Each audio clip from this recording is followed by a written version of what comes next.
Hi good morning everybody, this is CS Vaibhav Chitlania and आप सबका स्वागत है सीआरआई के एक ब्रांड न्यू लेक्चर में। ये लेक्चर आपका अलग से रिकॉर्ड होकर अपलोड हो रहा है। इसका रीजन ये है कि ये टॉप लेक्चर में हम लोग जो भी पढ़ने वाले हैं वो पूरा आपका जून 2022 के लिए एक अमेंडमेंट के थ्रू लाया गया। अब ये इसमें आपको डाउट ये मत लाना कि सर जून के लिए आया था तो दिसंबर में भी होगा क्या। नेचुरली दिसंबर में भी आपके लिए एप्लीकेबल होगा, बट ये चैप्टर जो था, ये पूरा चैप्टर जो टॉपिक हम लोग आज पढ़ने वाले हैं वो एक अमेंडमेंट के थ्रू लाया गया है आपके सिलेबस में। आपके सिलेबस में नया ऐड किया गया बाद में, एंड दैट इज राइट इसका नोट्स एंड इसका लेक्चर अलग से अपलोड किया जा रहा है। राइट, हम लोग जो फिलहाल देखने वाले हैं वो देखने वाले हैं आपका ब्रांड न्यू सब chapter, that is chapter number 27, जो एकदम आपके पूरे बुक के लास्ट में ऐड किया गया है, pre package insolvency resolution process के नाम से। Pre package insolvency resolution process के नाम से एक नया पूरा चैप्टर ही ला दिया गया है आपके में, and we are gonna see कि इसमें क्या क्या ऐसा है जो हमें पढ़ना है एंड क्या है ये chapter all together. Insolvency resolution process मतलब नेचुरली ये पार्ट बनता है आपके पार्ट बी का, पार्ट टू का ही पार्ट होगा ये, आईबीसी के अंदर आता है ये, एंड उसके अंदर अभी हमें ये टॉपिक पढ़ना है। सबसे पहला क्वेश्चन तो ये उठता है कि सर हम लोगों ने जब आईबीसी इतना डिटेल में पढ़ा था तो अलग से ये प्री पैकेज इंसॉल्वेंसी क्यों नहीं उसमें पढ़ा था? Simple reason being, pre package insolvency resolution जो है ये पूरा कॉन्सेप्ट ही गवर्नमेंट ऑफ इंडिया ने एक अमेंडमेंट के थ्रू लाया था इन द ईयर 2021 में गवर्नमेंट ने एक अमेंडमेंट के through pre package insolvency resolution process नाम का एक नया कॉन्सेप्ट डाला है आईबीसी के अंदर। ठीक है, जैसे अपना नॉर्मल सीआईआरपी होता है या इंडिविजुअल्स के लिए फ्रेश स्टार्ट प्रोसेस होता है, वैसे ही pre package insolvency resolution process एक नया कॉन्सेप्ट है जो कि आपके आईबीसी में लाया गया है। अमेंडमेंट के थ्रू गवर्नमेंट ने इसको ऐड किया आईबीसी में, एंड अमेंडमेंट के थ्रू आईसीएसआई ने आपके सिलेबस में इसको ऐड किया। इसलिए हम लोग फिलहाल ये वाला सब्जेक्ट, ये वाला चैप्टर पढ़ने वाले हैं। ठीक है, now pre package insolvency resolution process, नाम से आप बताओ आपको क्या समझ में आता है? नाम से आपको प्री पैकेज इंसॉल्वेंसी रेजोल्यूशन अगर आप सुनते हो तो हमें क्या लगता है ये किस बारे में बात कर रहे हैं? अगर आप लॉजिकली सोचो तो pre package insolvency resolution process में, इंसॉल्वेंसी रेजोल्यूशन प्रोसेस तो हम लोग का हर जगह आ जाता है, corporate insolvency resolution process, individual insolvency resolution process, pre package insolvency resolution process. तो इंसॉल्वेंसी रेजोल्यूशन प्रोसेस का मतलब तो हमें पता है, ये एक ऐसा प्रोसेस होगा जिससे हम इंसॉल्वेंसी रिजॉल्व कर रहे हैं, राइट। बट प्री पैकेज का मतलब क्या होता है? अब आप लोगों ने कई बार रेडी टू कुक फूड मिनीज लिया होगा, या अगर पानी का बॉटल भी आप लेते हो तो उस पर लिखा होता है pre package drinking water. What does it mean? What does the term pre package mean? The term pre package basically means something which has been done पहले से। प्री पैकेज ड्रिंकिंग वाटर मतलब पहले से पैक हुआ हुआ drinking water आपको मिल रहा है। प्री पैकेज फूड मतलब पहले से पैक हुआ हुआ फूड आपको मिल रहा है। ठीक है, अभी तुरंत के तुरंत आपकी जरूरत के हिसाब से उसको कस्टमाइज नहीं किया गया है। आपके जरूरत के हिसाब से प्री पैकेज फूड में सॉल्ट या मिर्ची ऊपर नीचे नहीं करते, वो एक प्री पैकेज होता है, वो पहले से पैक किया हुआ रहता है फॉर जनरल यूजर्स। ठीक है, एंड उसको हम लोग कस्टम मतलब जो अपना क्या बोलते हैं, हर एक कस्टमर है उसके हिसाब से उसको हम लोग चेंज नहीं करते। समवॉट सिमिलर है आपका प्री पैकेज इंसॉल्वेंसी रेजोल्यूशन का प्रोसेस। ऑफ कोर्स ये ऐसा नहीं है कि गवर्नमेंट ने आपको बता दिया कि ये अपना रेजोल्यूशन प्लान है, इसके हिसाब से सारी कंपनीज चलेंगी, नहीं, वैसा नहीं होता। प्री पैकेज मतलब, प्री पैकेज इंसॉल्वेंसी रेजोल्यूशन मतलब यहाँ पे इस प्रोसेस में आपके पास एक रेजोल्यूशन प्लान होता है जो रेजोल्यूशन प्रोसेस स्टार्ट होने के पहले ही बन चुका होता है। जनरल में हम लोग जब सीआईआरपी पढ़ते हैं तो सीआईआरपी में रेजोल्यूशन प्लान कब बनाया जाता है? पूरा एप्लीकेशन एक्सेप्ट हो गया, कमेटी ऑफ क्रेडिटर्स बन गई, कमेटी ऑफ क्रेडिटर्स ने रेजोल्यूशन प्रोफेसर को अपॉइंट कर लिया, रेजोल्यूशन प्रोफेसर ने इन्फॉर्मेशन मेमोरेंडम दे दिया, उसके बाद जाके आपका रेजोल्यूशन प्लान बनता है, राइट। जब इन्फॉर्मेशन मेमोरेंडम लोगों को मिलता है तब जाके लोग उसके बेसिस पे अपना रेजोल्यूशन प्लान बनाते हैं, right. Pre package insolvency resolution process में ऐसा नहीं होता। Pre package insolvency resolution process में आपका एनसीएलटी के पास प्रोसेस इनिशिएट करने का एप्लीकेशन बनने के पहले ही आपका एक इंसॉल्वेंसी रेजोल्यूशन का बेस प्लान तैयार हो जाता है। ठीक है, एक इंसॉल्वेंसी रेजोल्यूशन का प्लान आप पहले से रेडी करके रख लेते हो, उसके बाद आप प्रोसेस को स्टार्ट करते हो। नो, इसमें आपको बहुत सारे क्वेश्चंस आ रहे होंगे, सर ये प्लान कौन बनाता है, पहले से कैसे प्लान बन जाता है, उसके बाद फिर अगर पहले से प्लान बन गया है तो बाद में क्यों फिर हम लोग पूरा प्रोसेस कर रहे हैं? बहुत सारे क्वेश्चंस आपको होंगे, वो सारे क्वेश्चंस हम लोग इस चैप्टर में देखने वाले हैं। आपको फिलहाल बस ये समझना है कि सीआईआरपी में and pre package insolvency resolution process, that is PPIRP, CIRP and PPIRP में क्या डिफरेंस है? सीआईआरपी में रेजोल्यूशन प्लान जो बनता है that is made after the process initiated, after the committee of creditors is established, after the resolution professional is appointed, right? In PPIRP, that is pre-package insolvency resolution process, the resolution plan, a base resolution plan is prepared pehle and then your process is initiated, and that is why this process is called a pre-package insolvency resolution plan. ठीक है? अब इसके बारे में पूरा detail में हम लोग पढ़ने वाले हैं, हर एक चीज पढ़ने वाले, पूरा प्रोसेस क्या होता है, प्री पैकेज प्लान कैसे बनता है वगैरह वगैरह, all of that we are gonna study in detail. But इससे पहले मेरे को ये बताओ, pre package insolvency resolution process जब पूरा कॉन्सेप्ट एक अमेंडमेंट के थ्रू आया है तो ये किस पार्ट के अंदर होगा? Are we talking about company CIRP के जैसे यहाँ पे हम लोग पार्ट 2 के बारे में बात कर रहे हैं, या हम लोग पार्ट 3 के बारे में बात कर रहे हैं? Is this PPIRP for part 2, that is corporate debtors, or is it for part 3, individuals and firms?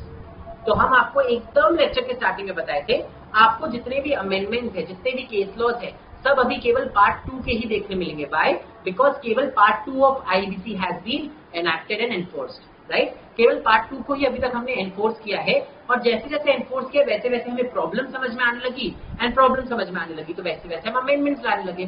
Part 3 individuals and firms वाला जो प्रोसेस है, वो पूरा पार्ट अभी तक एनफोर्स हुआ है क्या? जब पार्ट एनफोर्स ही नहीं हुआ तो आपको कैसे पता चलेगा उसमें क्या प्रॉब्लम आ रहा है? और जब आपको प्रॉब्लम ही नहीं पता चलेगा तो अमेंडमेंट कैसे लेके आओगे, राइट? तो pre package insolvency resolution process is a part of part 2 of IBC, that is this is related to corporate debtors, that is companies and LLPs both. Companies and LLPs के लिए अभी फिलहाल हम लोगों ने pre package insolvency resolution process का पूरा system तैयार किया है. समझ आया सबको? समझ में आया? नाउ सबसे इंपॉर्टेंट क्वेश्चन, सर जब अपने पास CIRP था तो हम लोगों ने PPIRP का पूरा कॉन्सेप्ट क्यों लाया? Simple reason, see CIRP is a beautiful process, ठीक है? Everything has been provided over there. It's time bound. Everything happens in a particular time. Everything is very systematically, very thought, thought दे के, काफी thought दे के सारे provisions को बनाया गया है. It's a very very very nice process, CIRP. But still वो process में अभी भी टाइम लग रहा था. अभी भी 180 डेज तो आपका लॉ बोलता है, उसमें आप 90 डेज का एक्सटेंशन ले लेते हो, आपको 270 डेज तो मिलता है लॉ के थ्रू. उसके बाद लोग अपना हड़कम इधर उधर टिकम लगा के उसको और एक्सटेंड कर देते, राइट? IBC का स्टार्टिंग से ऑब्जेक्टिव क्या रहा है? IBC का स्टार्टिंग से ऑब्जेक्टिव रहा है कि हम जल्द से जल्द इस पूरे प्रोसेस की, जो कंपनी का इंसॉल्वेंसी रिजॉल्व करना है, जल्द से जल्द उसका इंसॉल्वेंसी रिजॉल्व करें. टाइम बाउंड मैनर में करने का हमारा स्टार्टिंग से ऑब्जेक्टिव रहा है. याद है हम लोगों ने IBC के ऑब्जेक्ट में पढ़ा था, it is an act to consolidate and amend laws relating to insolvency resolution and reorganisation of companies, partnership firms and individuals in a time bound manner. तो इसका ऑब्जेक्ट ही है कि हर चीज को हमें टाइम बाउंड मैनर में कंप्लीट करना है. अब जब टाइम बाउंड मैनर में कंप्लीट करना है, और हमने ये देखा कि CIRP में काफी डिलेज हो रहे थे, ठीक है? कुछ ना कुछ it's an evolving law CIRP. कुछ क्वेश्चन आ जाता है, सुप्रीम कोर्ट स्टे लगा देती है, कुछ क्वेश्चन आ जाता है, सुप्रीम कोर्ट स्टे लगा देती है, एंड डिले नहीं भी हो रहा था तो वी रियलाइज किया 270 डेज इज टू मच, ठीक है? It is little too much. Her company को इतना टाइम नहीं लगता है. देयर आर सम कंपनीज जो छोटी कंपनीज होती है, माइक्रो स्मॉल मीडियम एंटरप्राइजेस, उन कंपनीज को हम कम दिन में ही उनका इंसॉल्वेंसी रिजॉल्व कर सकते हैं. एंड इसीलिए pre package insolvency resolution process का कॉन्सेप्ट लाया गया, सो दैट जब इंसॉल्वेंसी रेजोल्यूशन प्रोसेस हो तो उसको और कम दिन में खत्म हो जाए, और कम दिन लगे, इसके लिए हम लोगों ने PPIRP लगाया. So basically time was a factor, जिसकी वजह से हम लोगों ने बोला कि वी विल ट्राई कि हम CIRP से भी कम डे लगाए इस इंसॉल्वेंसी रेजोल्यूशन प्रोसेस में. समझ आया?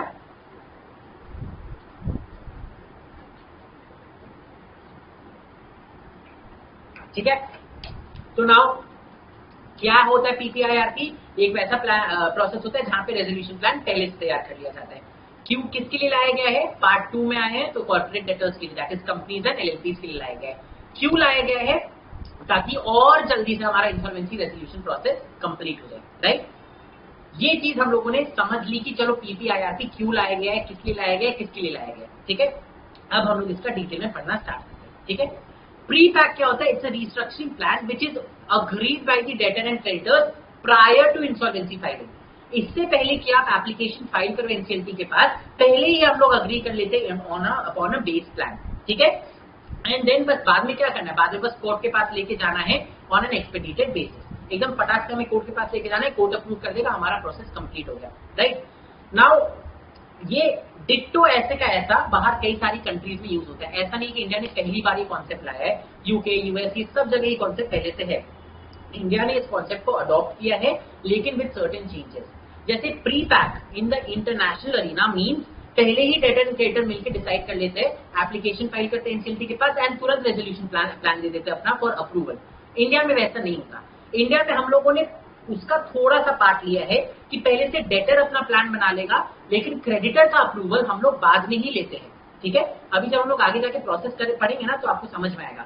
Basically what I am saying is pre pack जब आप एक जनरल सेंस में समझो, इंटरनेशनल ग्लोबल सेंस में समझो, तो जनरली सारे कंट्रीज में क्या होता है, डेटर्स बैठते हैं क्रेडिटर्स बैठते हैं, दोनों आपस से पहले ही प्लान बना के सब डिसाइड कर लेते हैं, फिर अपना जो क्या बोलते हैं इंसॉल्वेंसी रेजोल्यूशन प्रोसेस इनिशिएट कराते हैं, तुरंत कोर्ट के पास जाते हैं, कोर्ट से अप्रूवल ले लेते हैं, उनका काम खत्म हो जाता है।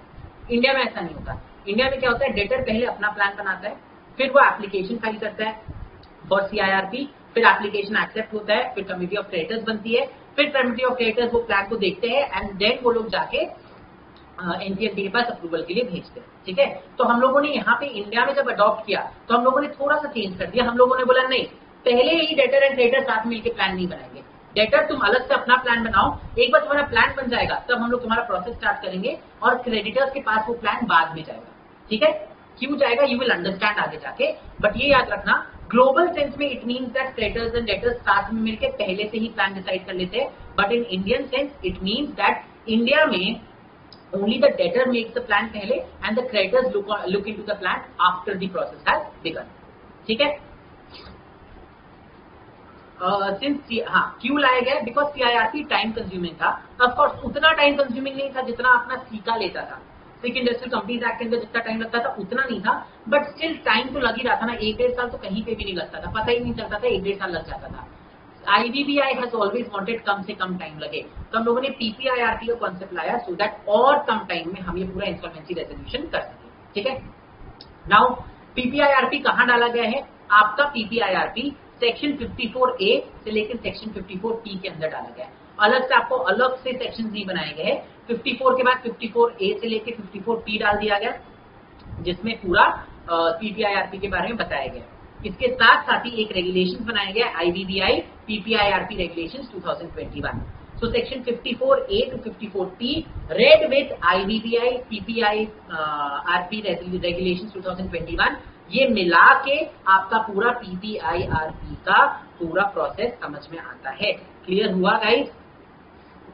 क्लियर हुआ गाइस? अभी तक हम लोगों ने प्रोसेस देखा भी नहीं है, हम लोग केवल प्रोसेस के बैकग्राउंड का बात करें। We have not looked into the process at all. हम लोगों ने प्रोसेस में देखना चालू भी नहीं किया कि प्रोसेस क्या है, कैसे है, किसने किया, कैसे करना है, सब अभी हम लोग देखेंगे। Right now what we have tried to do is to understand कि प्रोसेस है क्या। ये क्लियर हुआ सबको? तो हम लोग आगे बढ़ते हैं। हम आपको जब ये प्रोसेस के बारे में बता रहे थे तब I was telling you guys, I told you guys in fact कि बहुत ही क्या बोलते हैं, ये PPIRP is not for everybody.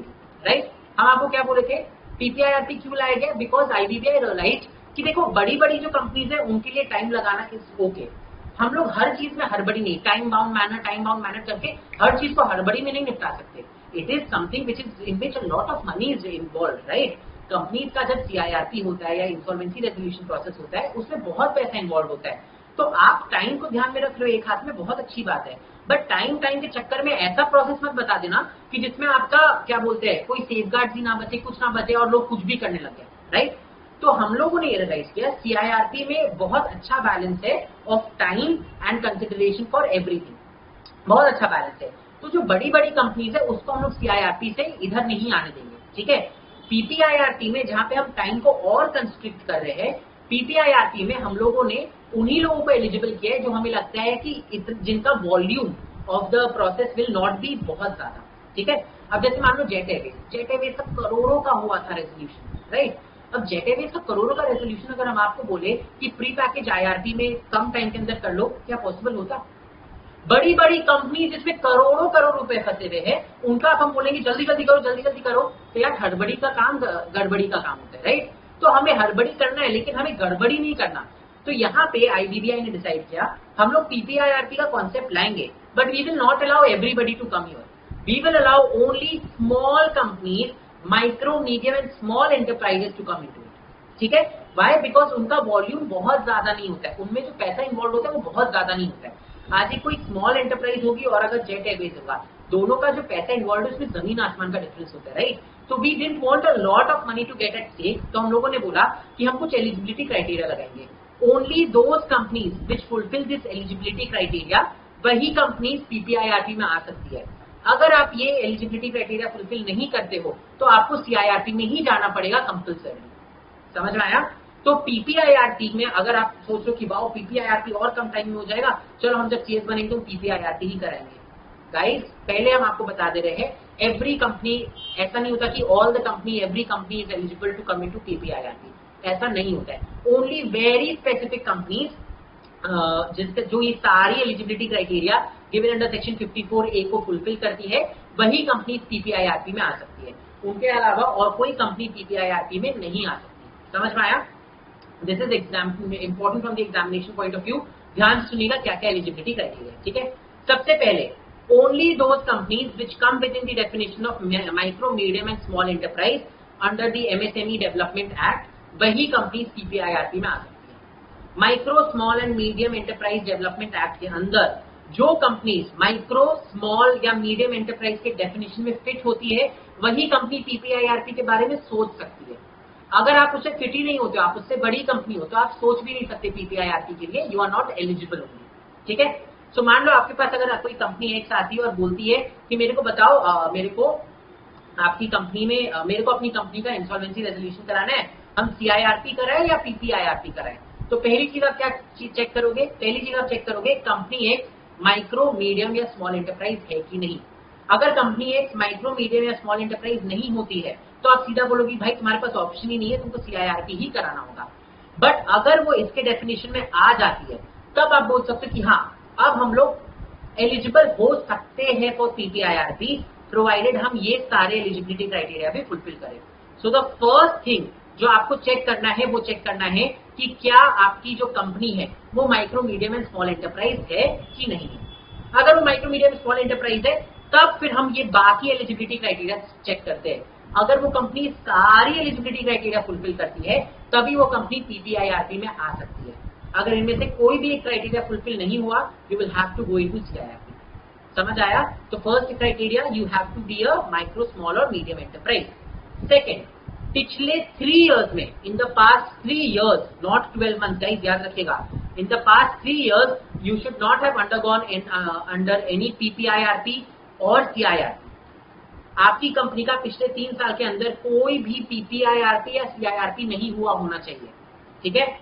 Third, आपका करेंटली CIRP नहीं चल रहा होना चाहिए। ऐसा नहीं होना चाहिए कि एक हाथ में आपका CIRP चल रहा है, आपको आगे किसी कंपनी सेक्रेटरी ने बोला अरे तुम CIRP क्यों करा रहे हो, तुम PPIRP कराओ, और आप मुंह उठा के आगे PPIRP कराने के लिए। ऐसे नहीं होता। या आप सीआईआरपी करा रहे हो, अगर स्टार्ट हो चुके हैं तो सीआईआरपी ही कंटिन्यू करो, बीच में छोड़ के आप पीपीआईआरपी में नहीं आ सकते, ठीक है?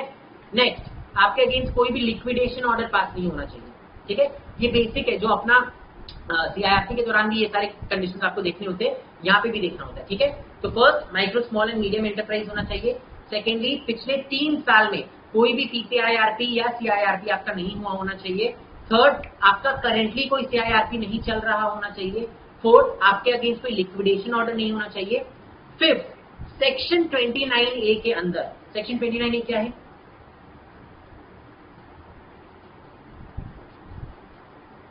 सेक्शन 29A बोलता है eligibility to become a resolution applicant. उसे बहुत सारा दिया हुआ है कि सेबी को आपके अगेंस्ट कोई ऑर्डर नहीं पास होना चाहिए, आपके अगेंस्ट कंपनीज एक्ट के अंदर कोई ऑर्डर पास नहीं हुआ होना चाहिए, आपका क्या बोलते हैं, you should not be an undischarged bankrupt, you should not be, बहुत सारे वहां पे प्रोविजन दिए गए 29A के अंदर। याद है ना, हम लोग पढ़े थे।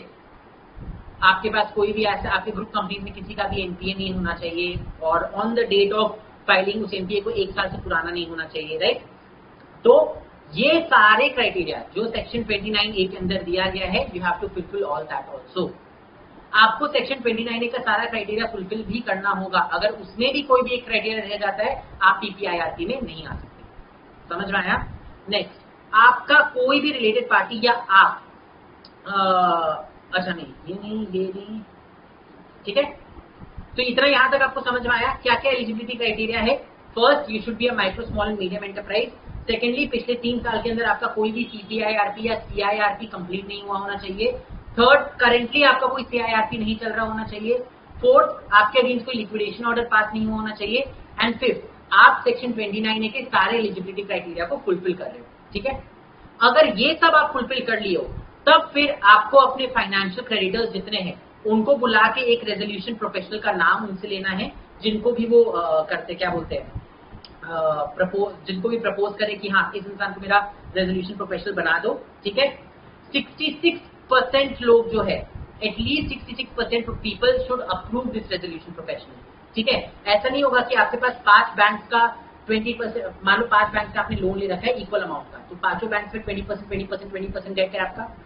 आपने एक बैंक से पूछा किसको बनाना है, उस बैंक ने बोला वैभव चितलांगे को रेजोल्यूशन प्रोफेशनल बना दो, और आप जाके वैभव चितलांगे को रेजोल्यूशन प्रोफेशनल बना दिए। नहीं, आपको एक रेजोल्यूशन प्रोफेशनल सिलेक्ट करना है एंड मिनिमम 66% अपने फाइनेंशियल क्रेडिटर्स से, जो हमारा वहां पे होता था वैसे से अप्रूवल लेना है कि इस बंदे का नाम आप रेजोल्यूशन प्रोफेशनल जैसे अपॉइंट कर दे रहे हैं। ठीक है, उसके बाद आपके मेजॉरिटी डायरेक्टर्स एंड और पार्टनर्स, अगर आप कंपनी हो तो डायरेक्टर्स, अगर आप एलएलपी हो तो पार्टनर्स, उन्हें एक डिक्लेरेशन देना होगा कि आप with in the next 90 days CIRP अपना पीपीआईआरपी का एप्लीकेशन डालने वाले हो, बिकॉज ये सब चीज एप्लीकेशन डालने के पहले हो रहा है। तो आपको एक डिक्लेरेशन देना होगा कि अगले 90 डेज के अंदर हम पीपीआईआरपी का एप्लीकेशन डाल देंगे।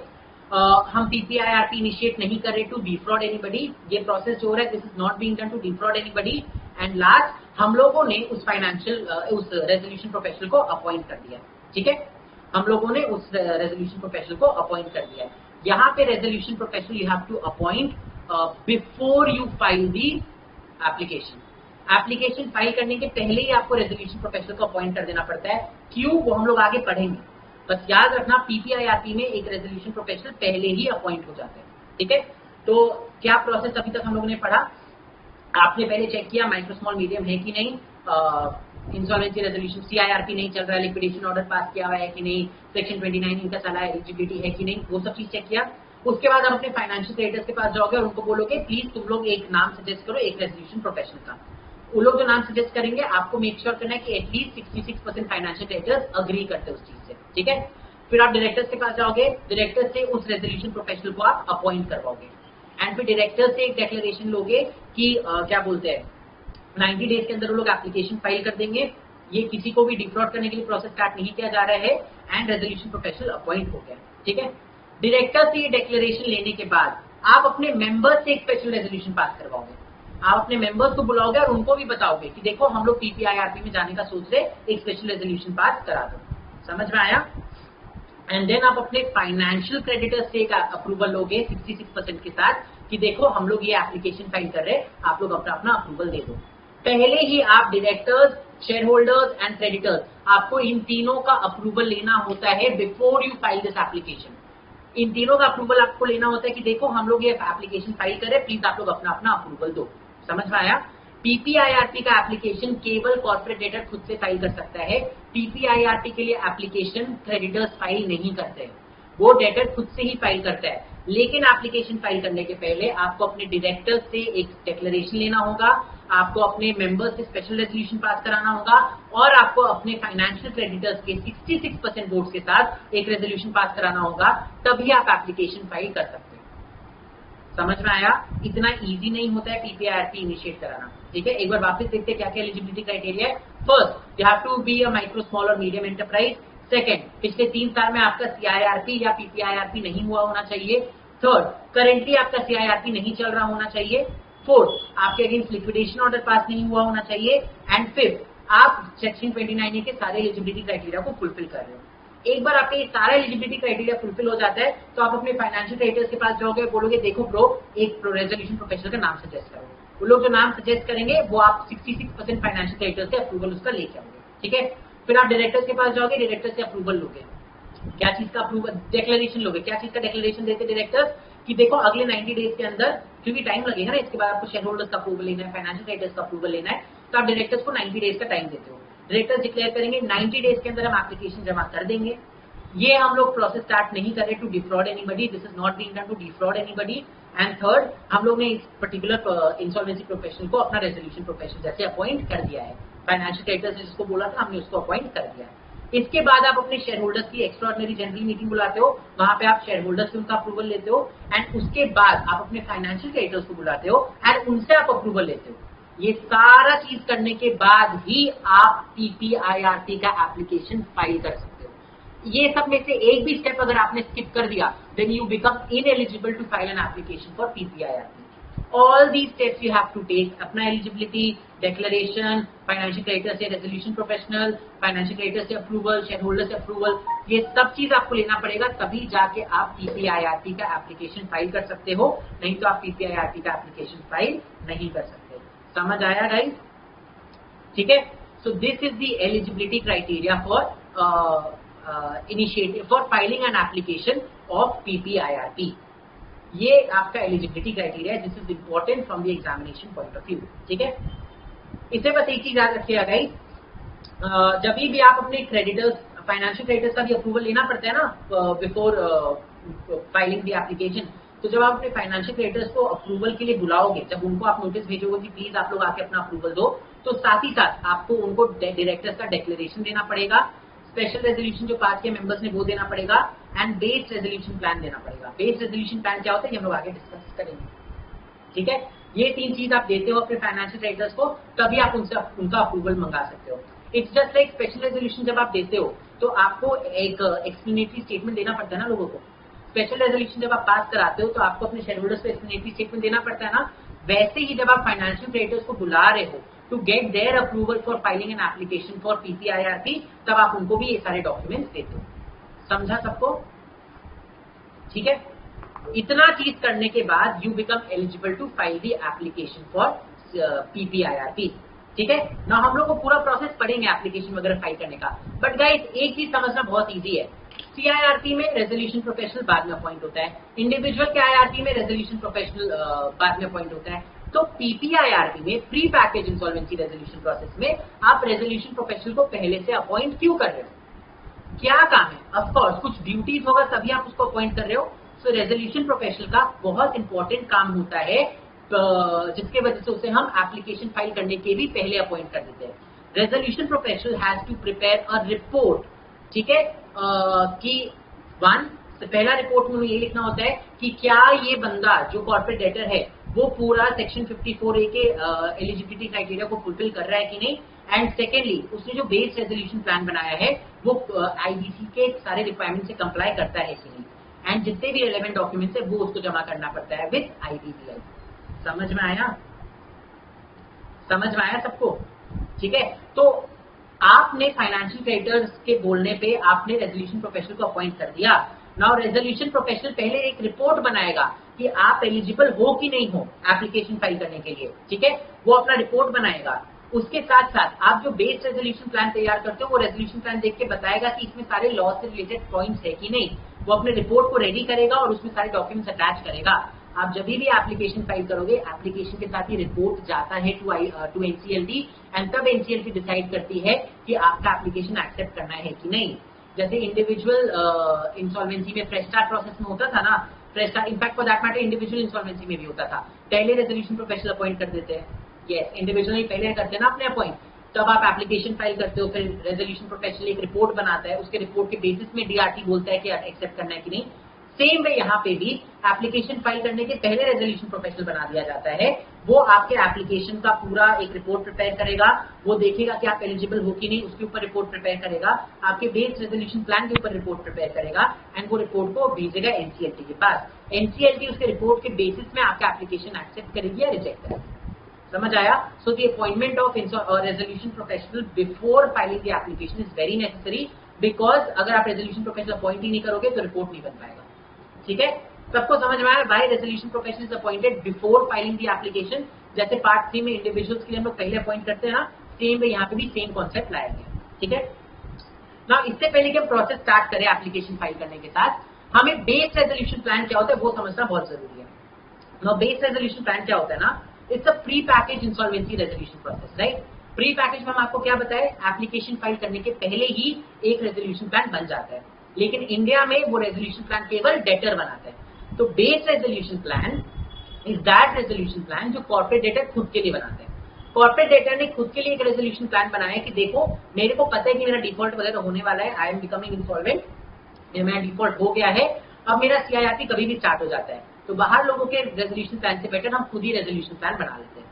तो खुद के ही रिसोर्सेज को यूज करके, खुद के ही रिसोर्सेज को सारा चीज यूज करके, खुद ही शेयर इशू करके, डिवेंचर वो सब करके, अगर कॉर्पोरेट डेटर इज रेडी कि हम खुद से ही कुछ कुछ स्टेप्स लेंगे प्रोएक्टिवली एंड हम अपनी कंपनी को बचाएंगे, then the corporate debtor will prepare a base resolution plan and come for a पीपीआईआरपी।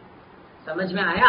तो कॉर्पोरेट डेटर खुद के लिए ही एक प्लान बनाते हैं कि ठीक है चलो हम आगे जाके शेयर इशू करेंगे, हम आगे जाके डिवेंचर इशू करेंगे, पैसा है उससे हम अपना डेट को अपना सारा पे ऑफ करेंगे, हम अपने ऑपरेशन में ये चेंज लाएंगे, वो चेंज लाएंगे। तो जैसे सीआईआरपी के अंदर बाहर के लोग they come and make a plan ना, यहाँ पे the debtor is making a plan for himself, ठीक है, और debtor is making a plan for itself, वो अपने ही रिसोर्सेज को यूज करके अपना प्लान बना रहा है।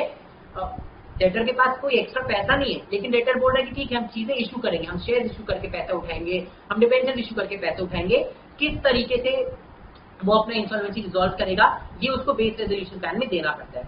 नाउ अब आपको समझ में आ रहा है क्यों केवल micro small and medium enterprises को अलाउ किया गया है। अगर हम जेट एयरवेज को बोलते हैं कि जेट एयरवेज तुम अपना बेस रेजोल्यूशन प्लान खुद से बनाओ, भाई जेट एयरवेज का इतना बड़ा लोन था आउटस्टैंडिंग, वो खुद कितना ही शेयर इशू करता, कितना ही वो डेट इशू करता, उसके पास उतने रिसोर्सेज फंड मोबिलाइज करने के बाद भी नहीं आ पाते, right. But small medium enterprises के पास उतना डेट नहीं होता है, उनके पास बहुत ही लिमिटेड डेट होता है जिनका आउटस्टैंडिंग होता है, इसलिए it is possible for them to make their own resolution plan to raise money by their own shares and debentures and pay off these loans. समझ में आया?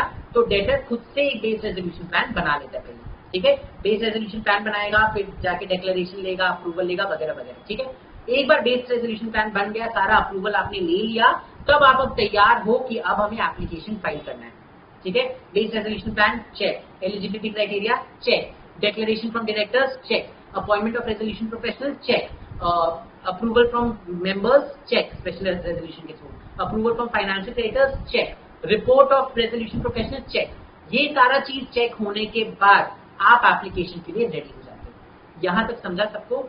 पीपीआईआरपी में एप्लीकेशन फाइल करने के बाद प्रोसेस को लेके जाना आगे बहुत छोटा होता है, उसमें बहुत कुछ नया चीज नहीं है, उसके पहले आपको बहुत तैयारी करनी पड़ती है। समझा सबको? ठीक है। नाउ एप्लीकेशन जब आप फाइल करते हो तो आप एप्लीकेशन किसके पास फाइल करोगे? नेचुरली कंपनीज एंड लिमिटेड की बात हो रही है तो आप एनसीएलटी के पास फाइल करोगे। तो आप एनसीएलटी के पास पहुंच गए एप्लीकेशन लेके, केवल एप्लीकेशन देने से क्या एनसीएलटी एक्सेप्ट करेगी? भाई ये पीपीआईआरपी है, यहाँ पे बहुत डॉक्यूमेंट्स, बहुत चीजें आपको पहले करनी थी एप्लीकेशन फाइल करने के, तो आपको हर चीज का प्रूफ देना पड़ेगा ना एनसीएलटी को कि हाँ देखो मैंने डिक्लेरेशन भी ले लिया, मैंने स्पेशल रेजोल्यूशन भी ले लिया, सारा स्टेप्स मैंने पूरा कर लिया है। So when you file an application for initiation of PPIRP with NCLT, you have to follow a lot of documents. You have to furnish a lot of documents with that application. What are these documents? The declaration, the special resolution, and the financial creditors का resolution. Insolvency professional जिसको आपने appoint किया है उसका name and written consent, ठीक है।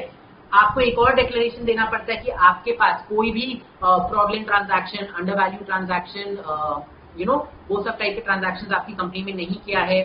आपको अपने बुक्स ऑफ अकाउंट्स वगैरह सब देने पड़ते हैं, ये सारा स्टेटमेंट देना पड़ता है। इसके साथ साथ आपको रिपोर्ट भी देना पड़ता है of the resolution professional. Resolution professional का रिपोर्ट भी इसी टाइम जाता है एनसीएलटी के पास, तभी ना एनसीएलटी देख के बता पाएगी एक्सेप्ट करना है कि रिजेक्ट करना है, ठीक है।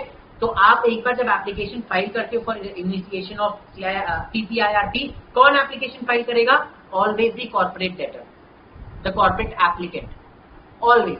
पीपीआईआरपी क्रेडिटर्स इनिशिएट नहीं करा सकते, वो केवल कॉर्पोरेट एप्लीकेंट ही इनिशिएट करा सकता है। तो कॉर्पोरेट एप्लीकेंट खुद के लिए एप्लीकेशन फाइल करता है तो उसको पूरा सारा डॉक्यूमेंट्री एविडेंस देना पड़ेगा कि देखो मैंने डिक्लेरेशन भी ले लिया है, मैंने रेजोल्यूशन भी पास करा लिया है, अप्रूवल भी ले लिया है, वो सारा चीज का आपको एविडेंस देना पड़ेगा। उसके बाद आपको जो जिस इंसान को आपने रेजोल्यूशन प्रोफेशनल अपॉइंट किया है उसका name and written consent as well as his report देना पड़ेगा। उसके बाद आपको एक डिक्लेरेशन देना पड़ेगा कि आपकी कंपनी ने कोई भी ट्रांजैक्शन नहीं किया है जो फ्रॉडुलेंट है या अंडरवैल्यूड है या उस तरह के ट्रांजैक्शन नहीं किए हैं, और आपको अपने बुक्स ऑफ अकाउंट्स भी देने पड़ेंगे। एक बार आप अपना application with all these documents जमा करते हो, then NCLT has 14 days to either accept or reject the application. CIRP जैसा ही है. अब इसके बाद आपको बहुत कुछ CIRP से सिमिलर ही मिलेगा, बहुत कुछ सेम है CIRP जैसा. ठीक है, आपने एप्लीकेशन फाइल कर दिया. अब NCLT के पास 14 डेज का टाइम पीरियड है टू रिजेक्ट और एक्सेप्ट दिस एप्लीकेशन. ठीक है, NCLT ने अगर एप्लीकेशन एक्सेप्ट कर लिया तो आपका PPIRP स्टार्ट हो जाएगा. NCLT ने अगर एप्लीकेशन रिजेक्ट कर दिया तो आपका PPIRP स्टार्ट नहीं होगा. अच्छा, अगर एप्लीकेशन एक्सेप्ट कर लिया, PPIRP हो गया, तो रेजोल्यूशन प्रोफेशनल को जो पैसा पे करना होता है वो कॉस्ट में चला जाता है, राइट. बट अगर एप्लीकेशन रिजेक्ट हो गया तो अभी तक जो रेजोल्यूशन प्रोफेशनल ने काम किया है, रिपोर्ट बनाया है, वो पैसा तो लेगा उसका पैसा कौन बेयर करता है? उसका पैसा कॉर्पोरेट डेटर बेयर करेगी. ठीक है, अगर मान लो आपका एप्लीकेशन रिजेक्ट हो जाता है तो आज तक जितना भी पैसा खर्चा हुआ in making this application, in appointing the resolution professional, in him making his report and all of that, वो सारा पैसा corporate applicant that is the company bear करता है. आप उसको जाके क्रेडिटर से नहीं मांग सकते.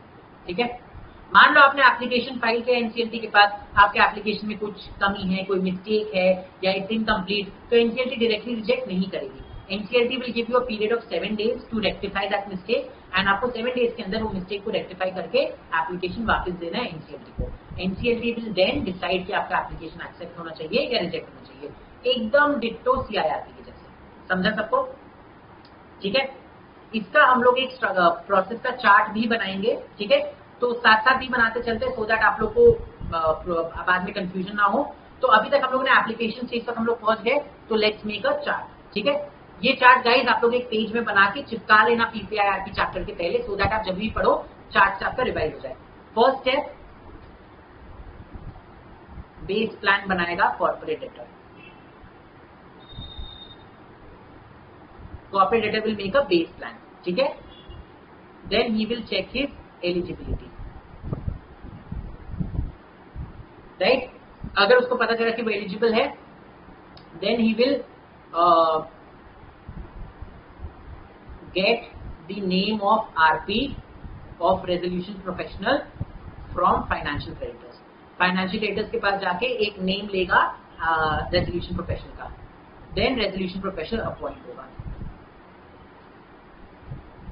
राइट. उसके बाद आप डिक्लेरेशन लेते हो from the directors. Declaration from directors, right. उसके बाद आप क्या करते हो? उसके बाद आप स्पेशल रेजोल्यूशन पास कराते हो फ्रॉम योर मेंबर्स, राइट. उसके बाद आप क्या करते हो? उसके बाद आप यहां पे, उसके बाद आप फाइनेंशियल क्रेडिटर्स का अप्रूवल लेते हो, राइट. एंड देन आप एप्लीकेशन फाइल करते हो टू NCLT. इससे पहले कि आप एप्लीकेशन फाइल करो NCLT के पास, this resolution professional should prepare his report. ठीक है, आपका ये पूरा चलता रहेगा. आप सब लोगों से जाके अप्रूवल वगैरह लेते रहोगे, उसी दौरान रेजोल्यूशन प्रोफेशनल अपना रिपोर्ट बना लेगा. तो आप एप्लीकेशन फाइल करोगे NCLT के साथ along with the RP report.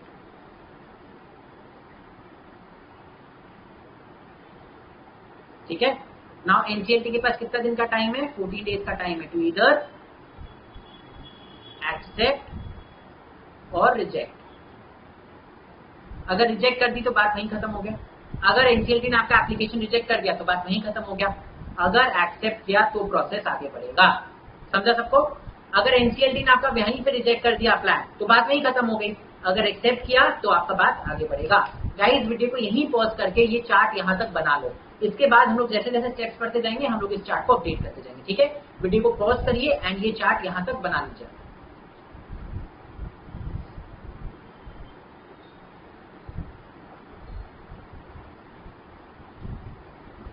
ठीक है, चलो अब आगे देखते हैं.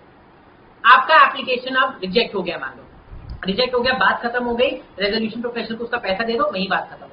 बट अगर आपका एप्लीकेशन कंप्लीट हो जाता है, अगर आपका एप्लीकेशन एक्सेप्ट हो जाता है, तब उस दिन आपका PPIRP स्टार्ट होता है.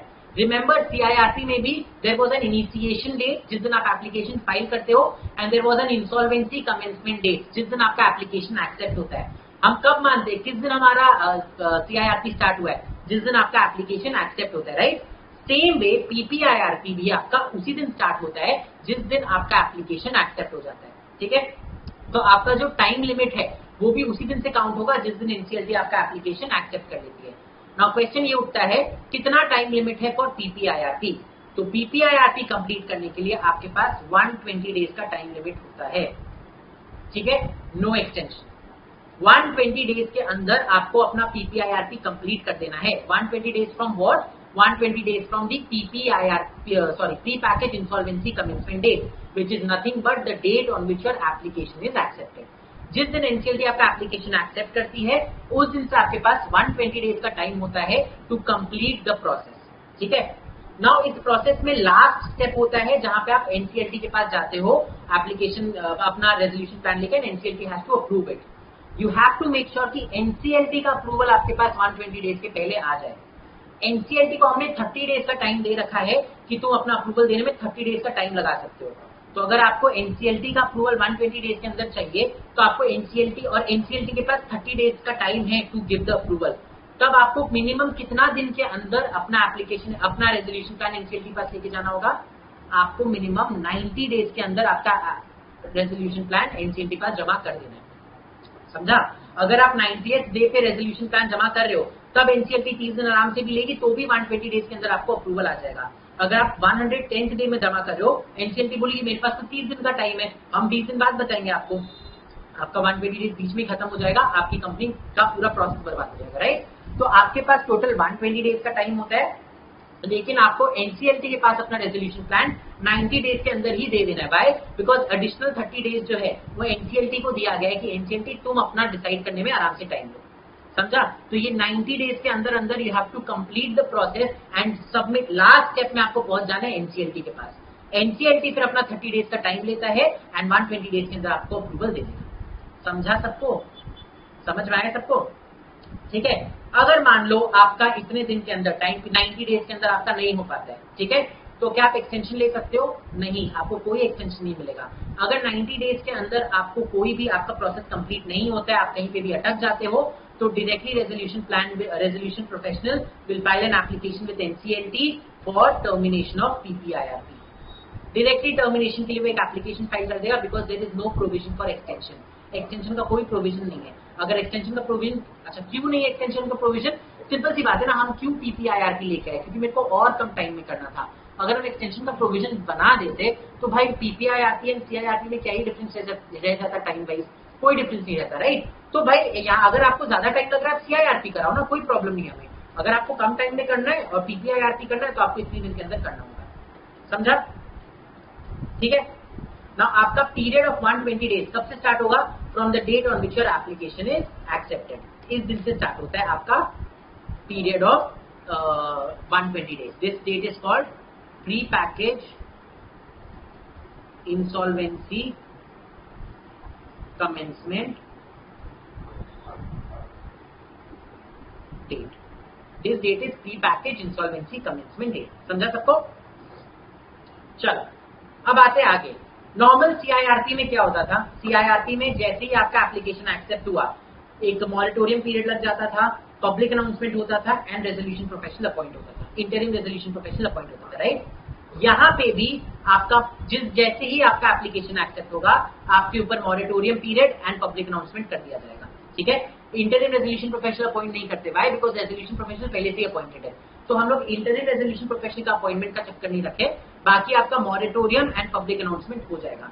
मॉरिटोरियम का प्रोविजंस जो भी है वो सारा का सारा जो आपका सीआईआरटी में था एकदम म्यूटेटिस म्यूटेंडिस यहाँ लगेगा, वैसे का वैसा यहाँ एप्लीकेबल है। आपका सेक्शन भी यही बात बोलता है कि the provisions under section 14 will apply म्यूटेटिस mutandis over here, मतलब जैसा का जैसा वहां दिया है वैसा का वैसा यहाँ लगेगा। तो जो चीज आप सीआईआरटी के दौरान नहीं कर सकते हो बिकॉज मॉरिटोरियम लग जाती है, वो सारी चीजें आप पीपीआईआरटी के दौरान भी नहीं करोगे जब तक मॉरिटोरियम चलेगा, ठीक है। मॉरिटोरियम स्टार्ट कब होता है? On PP insolvency commencement date, and खत्म कब होगा? जिस दिन आपका रेजोल्यूशन प्लान अप्रूव हो जाएगा या जिस दिन आपका पीपीआईआरटी टर्मिनेट हो जाएगा। सेम जैसे सीआईआरटी चलते हैं एकदम वैसे, ठीक है। अच्छा ये यहाँ पे गलत लिखा हुआ है, हाँ, you do not appoint a resolution professional, ठीक है, वो पहले से अपॉइंट होता है। You just confirm the appointment of the previous resolution professional. What is meant by over here is जो रेजोल्यूशन प्रोफेशनल को पहले अपॉइंट किया था कंपनी ने, पहले कंपनी ने किया था ना, तो अभी एनसीएलटी उसी को वापस से अपॉइंट कर देती है। NCLT confirms that appointment. But अगर मान लो इस दौरान उस रेजोल्यूशन प्रोफेशनल के अगेंस्ट कोई डिसिप्लिनरी एक्शन स्टार्ट हो जाता है, तो इन दैट केस फिर आप नए रेजोल्यूशन प्रोफेशनल को अपॉइंट करते हैं। ठीक है, मतलब जनरल रूल ये है कि जिसको कंपनी ने अपॉइंट किया था उसी को आप वापस अपॉइंट कर देते हो। बट अगर मान लो कुछ गड़बड़ निकल आता है, मान लो उस रेजोल्यूशन प्रोफेशनल के अगेंस्ट कुछ आपको इन्फॉर्मेशन पता चलता है कि उसका डिसिप्लिनरी प्रोसीडिंग स्टार्ट हुआ है वैसा कुछ, तब आप किसी और को अपॉइंट करते हो। एंड थर्ड, पब्लिक अनाउंसमेंट आप कर देते हो। ठीक है, एकदम सेम सीआईआरपी जैसे। नाउ यहाँ पे रेजोल्यूशन प्रोफेशनल आ गया, आपका मॉरेटोरियम पीरियड लग गया। ठीक है, नाउ रेजोल्यूशन प्रोफेशनल का क्या काम होता है मॉरेटोरियम पीरियड लगने के बाद? रेजोल्यूशन प्रोफेशनल का क्या काम होता है मॉरेटोरियम पीरियड लगने के बाद? सीआईआरपी में क्या होता है, उसको सारा क्लेम्स कलेक्ट करना है, क्लेम्स जमा करना है, क्लेम्स का लिस्ट मेंटेन बनाना है, कमिटी ऑफ क्रेडिटर्स बनानी है, कमिटी ऑफ क्रेडिटर्स के मीटिंग करवाना है, सारा असेट्स को मेंटेन करना है, सारा day to day functions of company देखना वगैरह वगैरह।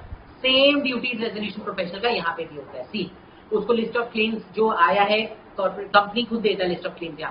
यहाँ पे आप लोगों से मांगते नहीं हो क्लेम्स, यहाँ पे कंपनी खुद लिस्ट ऑफ क्लेम्स देता है, राइट? तो उसको आपको कंफर्म करना है, आपको सारे क्रेडिटर्स को उनके क्लेम्स के बारे में बताना है, आपको एक अपडेटेड लिस्ट ऑफ क्लेम्स जमा करना है, management of affairs of the company को देखना है, कमिटी ऑफ क्रेडिटर्स को कोई भी अगर ऑब्लिगेशन का ब्रीच हो रहा है तो आपको वो बताना है, कमिटी ऑफ क्रेडिटर्स बनानी है, उनकी मीटिंग करना है, इंफॉर्मेशन मेमोरेंडम बनाना है।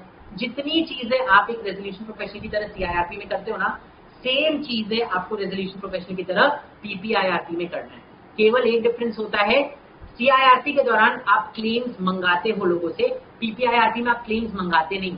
पीपीआईआरपी में जो कंपनी है, जो डेटर है, खुद ही आपको क्लेम्स का लिस्ट पकड़ा देती है कि देखो ये सारे मेरे क्रेडिटर्स हैं, आपको बस वो लिस्ट को कंफर्म करना होता है। ठीक है, जिसकी इन्फॉर्मेशन मांग के कंफर्म करना होता है।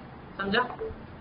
Duty is very simple, just as CIRP. Now come to powers. Now same चीज, जो आपके रेजोल्यूशन प्रोफेशनल को पास दिए गए हैं अंडर सीआईआरपी, सेम पास यहाँ पे भी दिए जाएंगे ना। क्यों? बिकॉज अगर आपने रेजोल्यूशन प्रोफेशनल के ऊपर ड्यूटी लगाई है कि तुम कंपनी के मैनेजमेंट को देखो, कंपनी के अफेयर्स के मैनेजमेंट को देखो, तो आपको उससे रिलेटेड पास भी तो देने होंगे।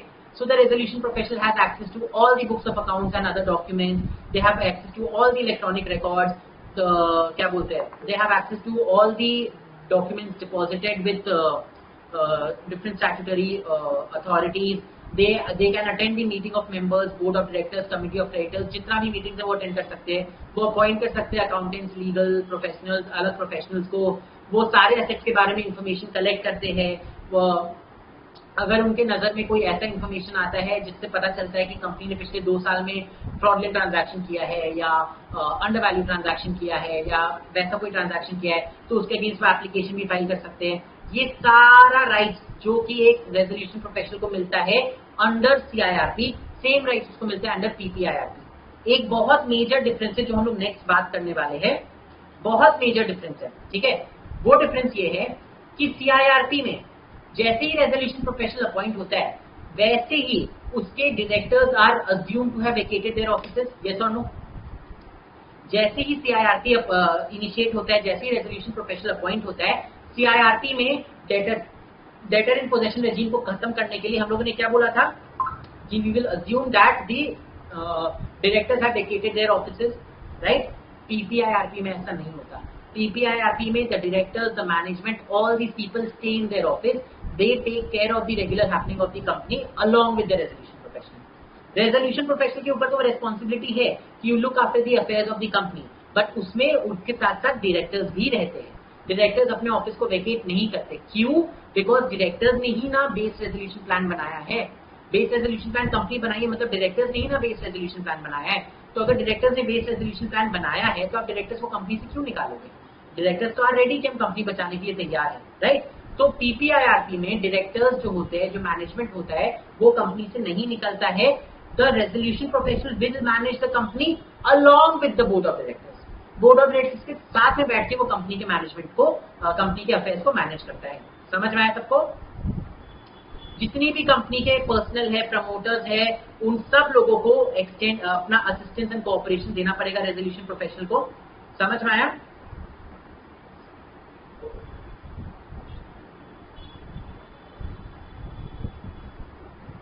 ठीक है, एंड ये फी के बारे में हम लोग ऑलरेडी बात कर चुके हैं। ठीक है, समझ में आया? तो रेजोल्यूशन प्रोफेशनल के पार्ट्स एंड ड्यूटीज जो है वो एग्जैक्टली आपका सीआईआरपी वाला ही रहता है, एकदम सेम टू सेम। बस एक डिफरेंस है, सीआईआरपी में रेजोल्यूशन प्रोफेशनल अकेले पूरी कंपनी संभाल रहा होता है, यहाँ पे वैसा नहीं होता। यहाँ पे बोर्ड ऑफ डायरेक्टर्स भी रहते हैं, बोर्ड ऑफ डायरेक्टर्स कंपनी संभालेंगे, उनके साथ साथ सीआईआरपी रहता है। इसलिए यहाँ पे you don't change the signing authority in banks and all. जैसे सीआईआरपी के दौरान आपको बैंक में साइनिंग अथॉरिटी चेंज करना पड़ता है ना, कि आज से चेक्स वगैरह सब रेजोल्यूशन प्रोफेशनल साइन करेगा, डीड डॉक्यूमेंट्स कॉन्ट्रैक्ट में रेजोल्यूशन प्रोफेशनल एंटर करेगा।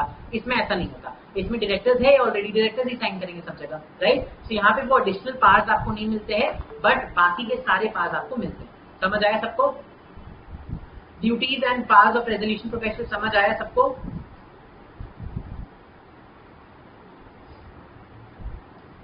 ठीक है, ठीक है। नाउ प्रोसेस में आते हैं, तो अपने यहाँ पे इसको अब अपडेट करते हैं। जो हमारा चार्ट बन रहा था एक्सेप्ट हो गया, you declare moratorium, public announcement and resolution professional का रीअपॉइंटमेंट, ये तीनों चीज होता है once your application is accepted. ठीक है, अब इसके बाद नेक्स्ट स्टेप्स हमें अब देखने। इसके बाद within 2 days of the insolvency commencement date, within 2 days of the insolvency commencement date, resolution professional के पास कंपनी को सारा लिस्ट ऑफ क्लेम्स वगैरह देना पड़ेगा। हम बताया लिस्ट ऑफ क्लेम्स कंपनी देती है, हम लोग इनवाइट नहीं करते, एंड एक प्रिलिमिनरी इंफॉर्मेशन मेमोरेंडम देना पड़ेगा। जैसे सीआईआरपी में इंफॉर्मेशन मेमोरेंडम बनाता है रेजोल्यूशन प्रोफेशनल, यहाँ पे रेजोल्यूशन प्रोफेशनल खुद से कुछ नहीं बनाना, सब चीज कंपनी उनको देगा। Resolution professional will have to just check this, check करना है कि उसमें सारी इंफॉर्मेशन सही है कि नहीं। So within 2 days of this appointment, you have to give list of claims plus preliminary information memorandum. ये दोनों चीज दिया जाता है टू दी रेजोल्यूशन प्रोफेशनल। कौन देता है रेजोल्यूशन प्रोफेशनल को ये दोनों चीज? The company gives these two things to the resolution professional. ठीक है, समझ में आया? अब एक बात बताओ, अगर लिस्ट ऑफ क्लेम्स कंपनी बना रही है तो ऐसा भी तो हो सकता है ना कि कंपनी कोई क्रेडिटर्स के क्लेम्स को छोड़ देगी। कंपनी बोली यार इतना पैसा कौन रिटर्न करेगा, आधा अधूरा लिस्ट दे देते हैं। उस केस में क्या करोगे? मान लो हम लोग सब, हम आप और बाकी इस अकेडमी के सारे फैकल्टी मेंबर्स, हम लोग सब एक कंपनी को लोन दिए थे। ठीक है, उस कंपनी ने अपना पीपीआईआरपी स्टार्ट करा लिया। कंपनी के डायरेक्टर्स ने एक लिस्ट ऑफ क्लेम्स बनाया जिसमें उसने आप लोग सबका नाम लिखा है, उसने मेरा नाम नहीं लिखा। ठीक है, अब रेजोल्यूशन प्रोफेशनल को थोड़े पता कि मेरा नाम है कि नहीं, रेजोल्यूशन प्रोफेशनल प्रोसेस लेके आगे बढ़ गया, इसके वजह से मेरे को बहुत नुकसान हुआ है। तो उस केस में क्या किया जाएगा? ऐसे तो कंपनी फिर जिसका मन चाहे उसका क्लेम रखेगी, जिसका मन चाहे लिस्ट ऑफ क्लेम्स उसका क्लेम डालेगी नहीं, right? Resolution professional is not required to go and ask random public में ना कि आप इस क्रेडिटर हो कि नहीं। उसको तो जो लिस्ट मिला है उसको बस कंफर्म करना है। उस लिस्ट में मान लो आपका नाम है, वो आपके पास कॉल करेगा, बोलेगा आपने लोन दिया था क्या? हाँ दिया था, कंफर्म। बट अगर वैभव चितलांगे का नाम ही नहीं है उस लिस्ट में, तो वैभव चितलांगे को कॉल करके कंफर्म कैसे करेगा? तो ऐसे केसेस में एक प्रोविजन बनाया गया है, ऐसे केसेस में बोला गया है अगर मान लो लिस्ट ऑफ क्रेडिटर्स या इंफॉर्मेशन मेमोरेंडम में जो इंफॉर्मेशन दिया गया है उसके वजह से किसी भी इंसान का कोई भी नुकसान होता है, तो इन दैट केस उस कंपनी के प्रमोटर डायरेक्टर या फिर जो भी इंसान ने उस डॉक्यूमेंट को ऑथराइज किया था उस इंसान के ऊपर रिस्पॉन्सिबिलिटी आएगी। That person will be considered to be the officer in default and उसके अगेंस्ट केस फाइल किया जा सकता है। समझा सबको? तो list of creditors, information memorandum सब कंपनी बना रही है। इसका मतलब ये नहीं कि कंपनी को जो मन चाहे वो इंफॉर्मेशन डालेगी, कंपनी उसमें इंफॉर्मेशन डालेगी, बट अगर गलत इंफॉर्मेशन डाल दिया जिसकी वजह से किसी को भी नुकसान होता है, in that case the person जिसको नुकसान हुआ है वो उस ऑफिसर इन डिफॉल्ट, मतलब उस इंसान को जिसने उसको साइन ऑफ दिया था या जिसने ऑथराइज किया था उस डॉक्यूमेंट को, उसके अगेंस्ट केस फाइल कर सकती है एंड उससे कॉम्पेंसेशन ले सकती है। समझ में आया? So the directors, the officers of the company have to be very careful कि वो कोई भी इंफॉर्मेशन मिस आउट नहीं कर रहे, बिकॉज जहां आपने इंफॉर्मेशन मिस आउट किया और किसी का नुकसान हुआ, आप ही का गला पकड़ा जाएगा। समझा गाइस?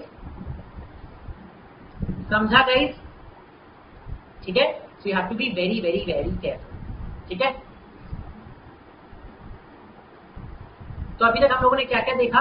अभी तक हम लोगों ने देखा कि पीपीआईआरपी क्या होता है, कैसे होता है, पीपीआईआरपी इनिशिएट करने के लिए आपकी एलिजिबिलिटी क्राइटेरिया क्या क्या होनी चाहिए, आपको क्या क्या चीज फुलफिल करना है, उसके बाद आपको क्या क्या डॉक्यूमेंट्स चाहिए, उसके बाद एप्लीकेशन कैसे फाइल किया जाता है, एप्लीकेशन फाइल करने के पहले ही रेजोल्यूशन प्रोफेशनल अपॉइंट कर रहे हो तो उसकी ड्यूटीज क्या क्या है, क्यों अपॉइंट कर रहे हो, फिर एप्लीकेशन फाइल करने के टाइम आप क्या क्या डॉक्यूमेंट्स देते हो, साथ में एप्लीकेशन एक्सेप्ट या रिजेक्ट कैसे करेगा एनसीएलटी, एक्सेप्ट करने पे क्या क्या होगा, रिजेक्ट करने पे क्या क्या होगा, टाइम लिमिट कितना है आपका ये पूरा प्रोसेस कंप्लीट करने का, अगर एनसीएलटी एक्सेप्ट कर लेती है तो उसके बाद क्या क्या स्टेप्स होते हैं, ये सब हम लोगों ने देख लिया। रेजोल्यूशन प्रोफेशनल को क्या क्या ड्यूटीज है, क्या क्या पास है, वो हम लोगों ने देख लिया। एंड जो हमें कंपनी से list of claims and preliminary information memorandum आता है वो हम लोगों ने देख लिया। अब आगे हमें देखना है आगे का प्रोसेस। ये जो प्रोसेस हम लोगों ने यहाँ तक बनाया है ये कंप्लीट प्रोसेस थोड़े, इसके आगे तो बहुत सारे स्टेप्स है, राइट। तो वो सारे स्टेप्स हमें आगे देखने हैं, लेकिन मेरे को लगता है हमें आज का लेक्चर यहीं रोक देना चाहिए। कल के लेक्चर में हम लोग ये सारे स्टेप्स आगे के देखेंगे एंड कल मोस्टली ये चैप्टर कंप्लीट हो जाएगा। उससे पहले आप लोग ये बताओ आज का लेक्चर समझ में आया सबको? आज का लेक्चर सबको समझ में आया गाइस? चलो, तो फिर आप सबसे मिलेंगे हम tomorrow at the same time same place. मतलब टुमारो तो क्या, आप सबसे मिलेंगे हम in the next lecture at the same time same place. तब तक के लिए हंसते रहिए, खुश रहिए, धन्यवाद।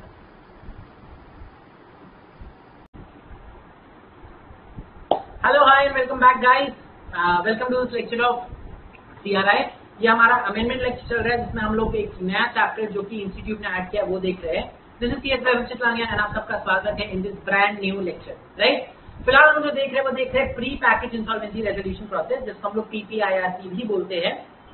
एक नया कॉन्सेप्ट है इंडिया के लिए एंड एक नया कॉन्सेप्ट है आईबीसी के लिए, हम सब के लिए एक नया कॉन्सेप्ट है, बट मेजरली ये बाहर पहले से चलता आ रहा है, राइट। हम लोगों ने ये चीज डिस्कस किया है। पिछले लेक्चर में हम लोगों ने देखा कि पीपीआईआरपी क्या होता है, कैसे होता है, क्यों इसका कॉन्सेप्ट लाया गया है, कैसे इसको डाला गया है।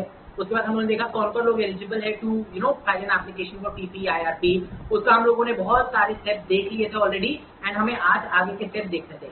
एक बार फटाक से अपने चार्ट के थ्रू को रिवाइज कर लेते हैं। हमारा चार्ट जो बना हुआ था, सबसे पहले the debtor has to prepare a base resolution plan. उसके बाद उसको अपना एलिजिबिलिटी चेक करना पड़ता है कि वो एलिजिबल है कि नहीं। अगर सारे एलिजिबिलिटी क्राइटेरिया फुलफिल कर रहा है तो उसको फाइनेंशियल क्रेडिटर्स के पास जाके एक रेजोल्यूशन प्रोफेशनल का नाम लेना पड़ता है जो एटलीस्ट 66% फाइनेंशियल क्रेडिटर्स को अग्री होना चाहिए, ठीक है। उसके बाद वो अपॉइंट करता है उस रेजोल्यूशन प्रोफेशनल को। फिर वो अपने डायरेक्टर से एक डिक्लेरेशन लेता है कि हम लोगों ने अपॉइंट कर दिया है, हम लोग डिफ्रॉड नहीं करना चाह रहे किसी को, एंड अगले 90 डेज के अंदर हम एप्लीकेशन फाइल कर देंगे। फिर एक स्पेशल रेजोल्यूशन पास किया जाता है फ्रॉम दी मेंबर्स, देन आप फाइनेंशियल क्रेडिटर्स का अप्रूवल लेते हो। ये जो अप्रूवल फाइनेंशियल क्रेडिटर्स का सेकंड टाइम लिया जा रहा है that is to file an application for initiation of PPIRP, right. फिर अल्टीमेटली ये सब चीज के साथ आप पीपीआईआरपी का एप्लीकेशन फाइल करते हो एनसीएलटी के पास। एनसीएलटी के पास जब आप एप्लीकेशन फाइल करोगे तो साथ में आपको रिपोर्ट भी लेना पड़ता है from the RP. Resolution professional को हम यहाँ पे पहले ही अपॉइंट कर देते हैं क्योंकि उसको एक रिपोर्ट बनाना पड़ता है जिसमें वो बताता है कि एलिजिबल है कि नहीं ये बंदा, जो कॉर्पोरेट डेटर है वो एलिजिबल है कि नहीं and all those things, right. फिर वो एप्लीकेशन सबमिट होने के बाद एनसीएलटी के पास 14 डेज का टाइम होता है तो इधर एक्सेप्ट और रिजेक्ट। अगर एनसीएलटी रिजेक्ट कर दिया तो बात वहीं खत्म हुआ, प्रोसेस कभी स्टार्ट ही नहीं हुआ था। बट अगर एनसीएलटी ने एप्लीकेशन एक्सेप्ट कर लिया तो उस दिन हमारा पीपीआईआरपी स्टार्ट होता है एंड उस दिन को बोला जाता है पीपी इंसॉल्वेंसी कमेंसमेंट डेट, ठीक है। जिस दिन अपना एप्लीकेशन एक्सेप्ट होता है उसी दिन मॉरेटोरियम भी लग जाता है। रेजोल्यूशन प्रोफेशनल को हम लोग फॉर्मली अपॉइंट कर देते हैं, एनसीएलटी अपॉइंट कर देता है एंड एक पब्लिक अनाउंसमेंट किया जाता है। यहाँ पे जो पब्लिक अनाउंसमेंट होता है that is only done to let people know कि हम लोगों ने ये प्रोसेस स्टार्ट कर दिया है। यहाँ पे हम कोई क्लेम्स इन्वाइट नहीं करते हैं। तो क्लेम्स कहाँ से आता है, ये पूरा प्रोसेस स्टार्ट होने के 2 डेज के अंदर जो कंपनी होती है, कॉर्पोरेट डेटर होती है, वो खुद ही लिस्ट ऑफ क्लेम्स देती है रेजोल्यूशन प्रोफेशनल को और वो खुद ही एक प्रिलिमिनरी इन्फॉर्मेशन मेमोरेंडम देती है, राइट। यहाँ तक हम लोगों ने देखा था और हम लोगों ने इसके बाद ड्यूटीज एंड पार्ट देखा था ऑफ दी रेजोल्यूशन प्रोफेशनल। अब हमें स्टार्ट करना है from this part that is management of affairs of corporate debtor. Now हम लोग ना यहाँ तक जो देख रहे हैं majorly PPIRP is very similar to CIRP, ये हम लोगों ने डिस्कस किया था। However, there are some fundamental differences, जिसमें से सबसे पहला फंडामेंटल डिफरेंस जो है वो है with respect to management of affairs of corporate debtor. हम लोगों ने सेक्शन 17 में जो सीआईआरपी के अंदर आता है वहां पे पढ़ा था कि जैसे ही रेजोल्यूशन प्रोफेशनल अपॉइंट होता है वैसे ही सारे डायरेक्टर्स वेकेट कर देते हैं अपने ऑफिस को, राइट। बट पीपीआईआरपी में वैसा होता नहीं है। पीपीआईआरपी में this aspect is a little different. How? Because in this period the management of the affairs of the company remains with the board of directors of the company and the resolution professional becomes a part of the management, not formally a part of the management, but वो basically वो भी manage करने में help करता है along with the board of directors, ठीक है। Board of directors को जितने भी रेस्पॉन्सिबिलिटीज फिर रेजोल्यूशन प्रोफेशनल के ऊपर आते हैं कि you have to endeavour to protect the interest of the company, आपको कंपनी के सारी चीजों को ढंग से रखना है और ऑफ दैट, वो सारी रेस्पॉन्सिबिलिटीज हम लोग पे क्या बोलते हैं बोर्ड ऑफ डायरेक्टर्स के ऊपर भी डाल देते हैं, ठीक है। अब ये तो हम लोगों ने डाल दिया बोर्ड ऑफ डायरेक्टर्स का कि मैनेजमेंट ऑफ अफेयर्स आप ही देखोगे अभी, बिकॉज बेस रेजोल्यूशन प्लान आप ही ने बनाया था, आप ही ने ये इनिशिएटिव लिया था to initiate this action all of that, इसलिए बोर्ड ऑफ डायरेक्टर्स को हम लोग रख देते हैं। But what if board of directors के जो मेंबर्स है वो आगे जाके कुछ बदतमीजी करने लगे, व्हाट इफ वो लोग अब बदमाशी देना स्टार्ट कर दे, राइट। ऐसा हो सकता है ना कि बोर्ड ऑफ डायरेक्टर्स के मेंबर्स पहले बोल रहे कि नहीं हम लोग कुछ नहीं करेंगे, हम लोग बहुत अच्छे लोग हैं, एंड जैसे ही उनके पास पार आए वो लोग बदमाशी स्टार्ट कर दे।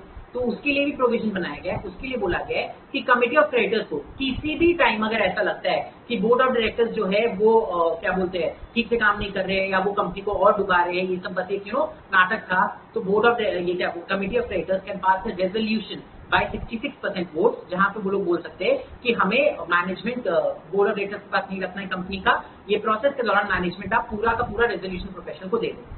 जैसे सीआईआरटी में ऑटोमेटिकली पूरा पास रेजोल्यूशन प्रोफेशनल के पास आ जाता है, यहाँ पे ऐसा एक रेजोल्यूशन पास करना पड़ता है कमिटी ऑफ क्रेडिटर्स को।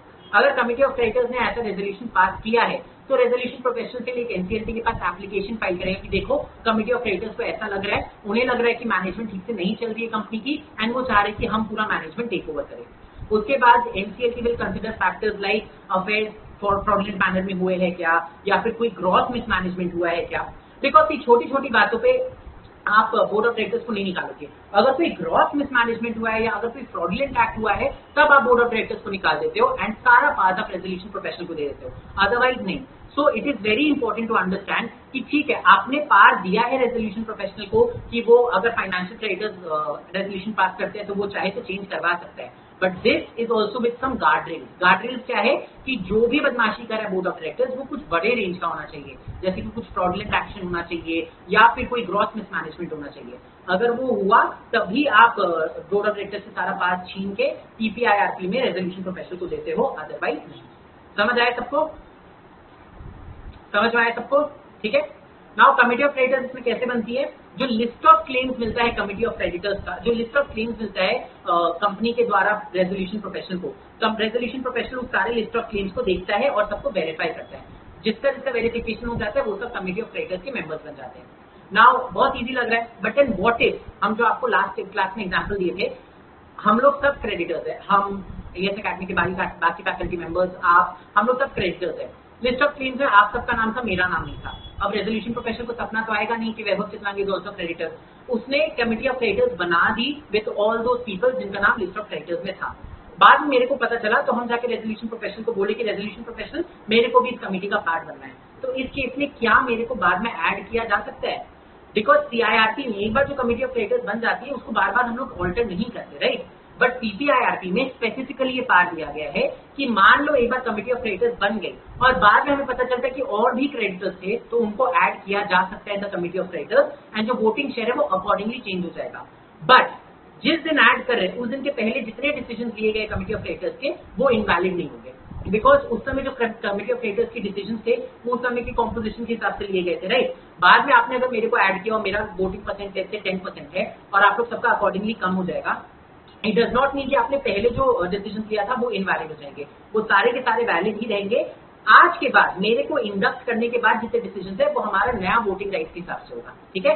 सो ये पार्ट स्पेसिफिकली दिया गया है यहाँ पे कि देखो लिस्ट ऑफ क्लेम्स कंपनी दे रही है, हो सकता है कंपनी रेजोल्यूशन प्रोफेशनल दोनों की नजर से छूट जाए कोई क्रेडिटर जो जिसको होना चाहिए था, राइट। तो क्रेडिटर को नुकसान न हो इसलिए हम लोगों ने बोला अगर बाद में कोई क्रेडिटर आता है तो आप लिस्ट ऑफ आप कमिटी ऑफ क्रेडिटर्स को ऑल्टर करके उस नए क्रेडिटर को वहां पे ऐड कर सकते हो एंड अकॉर्डिंगली सबका वोटिंग शेयर चेंज हो जाएगा। समझ में आया सबको, ठीक है। लॉजिकल है ये प्रोविजन, राइट। सीआईआरपी में ऐसा प्रोविजन क्यों नहीं है, बिकॉज सीआईआरपी में क्रेडिटर की रिस्पॉन्सिबिलिटी होती है कि पब्लिक अनाउंसमेंट हुआ है तो तुमको अपना क्लेम देना है जाके, यहाँ पे क्रेडिटर की रिस्पॉन्सिबिलिटी नहीं है। बेचारा मान लो क्रेडिटर रेडी बैठा है कि हम अपना क्लेम देंगे और उसका लिस्ट ऑफ क्लेम्स नाम ही नहीं है और कमिटी ऑफ क्रेडिटर बन गई तो क्रेडिटर का नुकसान हो जाएगा ना, भाई मतलब कैसे। तो यहाँ पे बोला गया कि अगर बाद में कोई क्रेडिटर आता है तो you can alter the committee of creditors, ठीक है। कमिटी ऑफ क्रेडिटर्स की पहली मीटिंग होनी चाहिए within 7 days of the constitution of committee of creditors just like CIRP में। समझ में आया। नाउ कमिटी ऑफ क्रेडिटर्स भी बन गई, अब आता है ट्विस्ट, ठीक है। कमिटी ऑफ क्रेडिटर्स बनने के बाद आता है ट्विस्ट, ठीक है। हम लोगों को क्या पता है सीआईआरपी में कमिटी ऑफ क्रेडिटर्स बनती है, उसके बाद रेजोल्यूशन प्रोफेशनल अपॉइंट होता है, उसके बाद वो इन्फॉर्मेशन मेमोरेंडम देता है एंड रेजोल्यूशन प्लान आते हैं, राइट। यहाँ पे ऐसा कुछ भी नहीं होता। यहाँ पे क्यों ऐसा कुछ नहीं होता, बिकॉज हमारे पास ऑलरेडी एक बेस प्लान है। द होल आइडिया ऑफ पीपीआईआरपी कि आपके पास ऑलरेडी एक बेस प्लान है, अपने को टाइम वेस्ट नहीं करना है। तो सबसे पहले वो बेस प्लान जो होता है, जो डेटर बनाता है, वो प्रेजेंट किया जाता है in front of committee of creditors. ठीक है, वो बेस प्लान प्रेजेंट करते कमिटी ऑफ क्रेडिटर्स के पास एंड उनको हम लोग डिस्कस करने के लिए बोल देते हैं। अगर कमिटी ऑफ क्रेडिटर्स ने बेस प्लान डिस्कस किया, उन्हें लगा ये प्लान बहुत अच्छा है, ये प्लान एकदम परफेक्ट है, वो उसको अप्रूव कर देंगे और डायरेक्टली एनसीएलटी के पास चल जाएंगे, which was the objective of the whole process of PPIRP, जैसे बाहर होता है।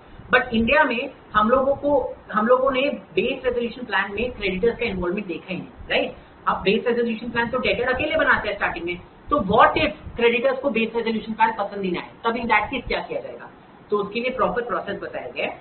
होता क्या है कि जैसे ही रेजोल्यूशन प्रोफेशनल को बेस रेजोल्यूशन प्लान मिलता है, रेजोल्यूशन प्रोफेशनल वो बेस रेजोल्यूशन प्लान चेक करेगा, देखेगा वो फीजिबल है, वायबल है कि नहीं।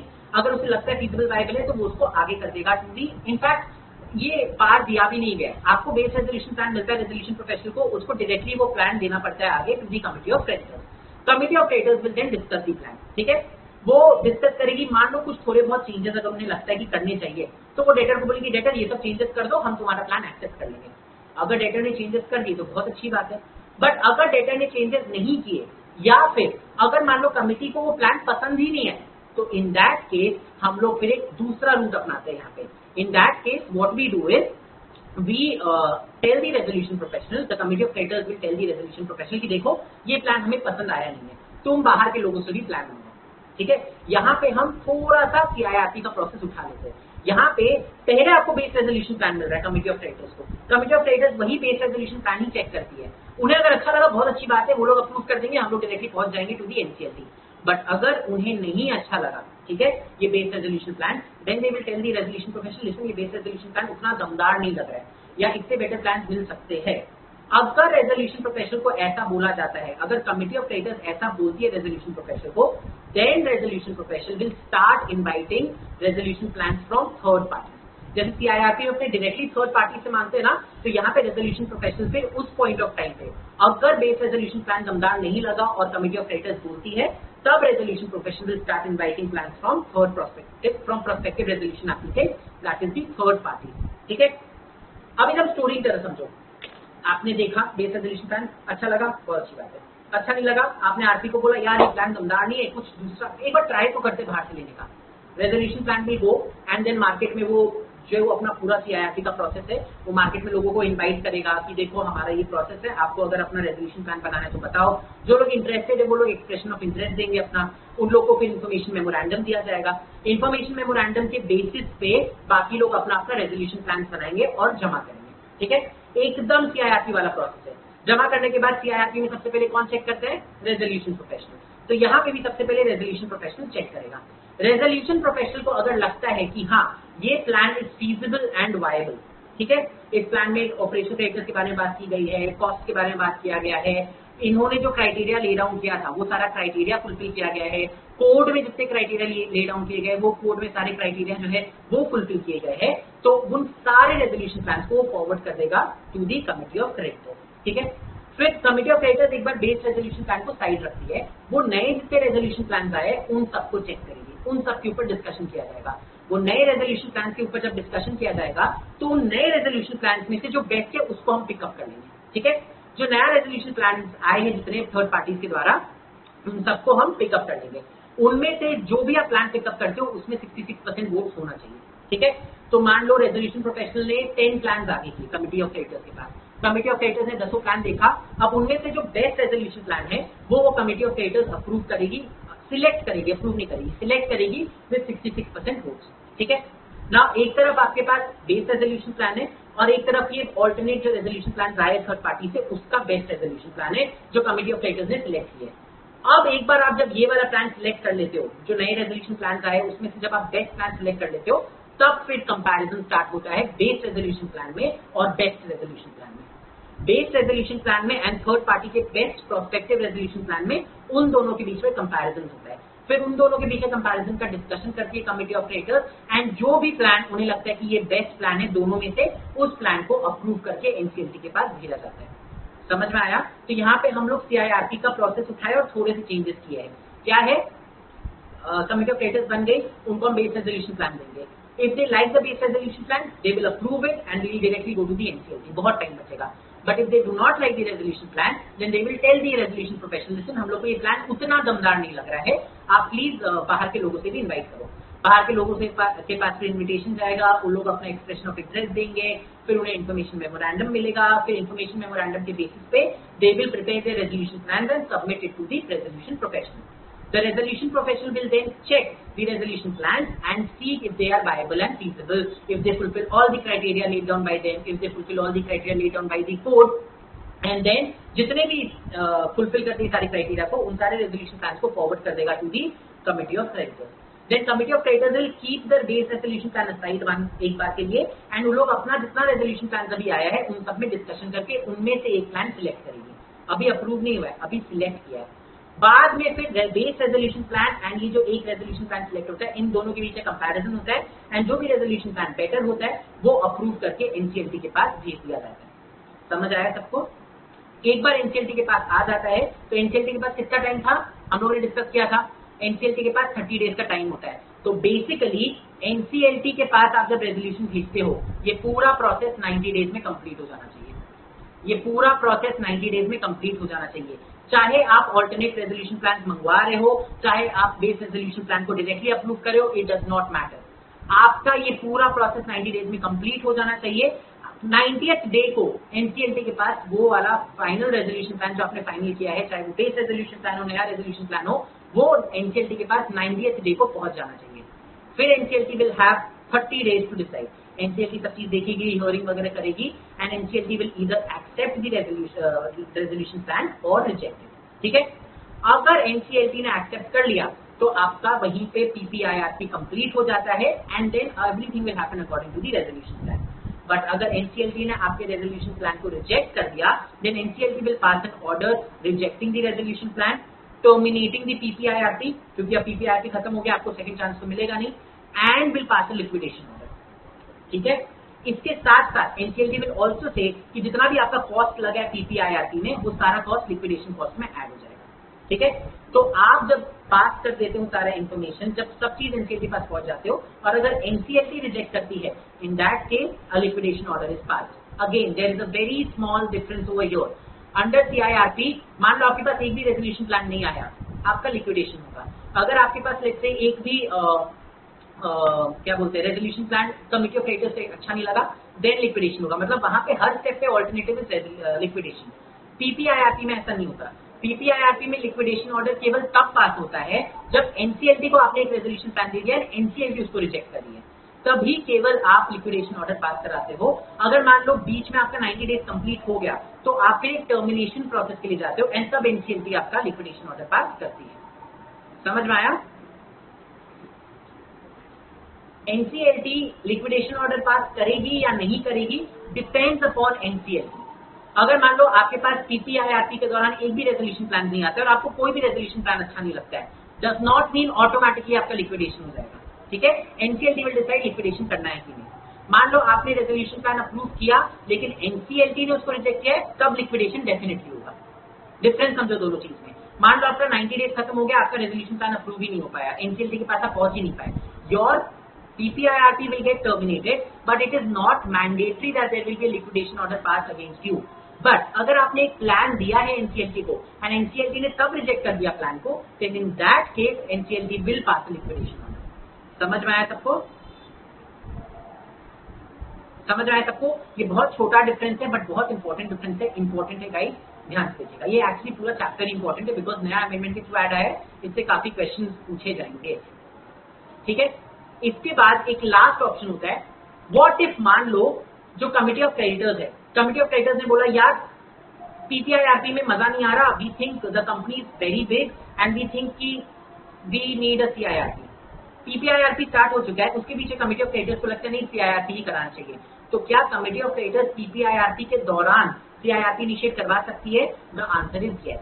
अगर मान लो कमिटी ऑफ क्रेडिटर्स ने एक रेजोल्यूशन पास किया है विद 66% वोट्स, ठीक है, कि हमें पीपीआईआरपी नहीं करना, पीपीआईआरपी को आप टर्मिनेट कर दो, हमारा सीआईआरपी इनिशिएट कर दो, then resolution professional will have to file an application with NCLT to this effect. Resolution professional को एक एप्लीकेशन फाइल करना पड़ेगा एनसीएलटी के पास कि देखो फाइनेंशियल क्रेडिटर्स या कमिटी ऑफ क्रेडिटर्स ने बोल दिया है कि पीपीआईआरपी उन्हें नहीं करवाना, उन्हें सीआईआरपी इनिशिएट कराना है। NCLT will accept that application and that application will be treated as an application for CIRP। ठीक है, जो सेक्शन 13 के अंदर जितनी चीजें होती है वो उसी तरह उसको ट्रीट किया जाएगा एंड देन प्रॉपर सीआईआरपी का आपका प्रोसेस इनिशिएट कर दिया जाएगा। ठीक है, so this is the concept of PPIRP, that is pre package insolvency resolution process. इसी के साथ हमारा पीपीआईआरपी का डिस्कशन होता है खत्म। लेकिन पहले हम लोग अपना चार्ट कंप्लीट करेंगे। ठीक है, हम लोगों ने कहा था कि list of claims and preliminary information memorandum आता है क्या बोलते हैं to the resolution professional. Resolution professional उसके बाद कमिटी ऑफ क्रेडिटर्स बनाएगा। ठीक है, कमिटी ऑफ क्रेडिटर्स का फर्स्ट मीटिंग होना चाहिए विद इन 7 days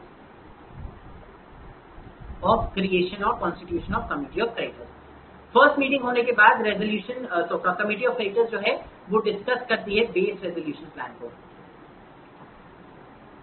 ठीक है, अगर वो बेस रेजोल्यूशन प्लान को अप्रूव कर देती है तो आप डायरेक्टली एनसीएलटी के पास चल जाते हो फॉर देयर अप्रूवल, बात नहीं खत्म हो जाती है। बट अगर वो बेस रेजोल्यूशन प्लान को अप्रूव नहीं करती है, they want no approve, they don't approve the base resolution plan, then resolution professional will invite prospective resolution plan. ठीक है, वो बाहर के लोगों से प्रोस्पेक्टिव रेजोल्यूशन प्लान लेगा, फिर रेजोल्यूशन प्लान जो है वो जमा किए जाएंगे to the resolution professional.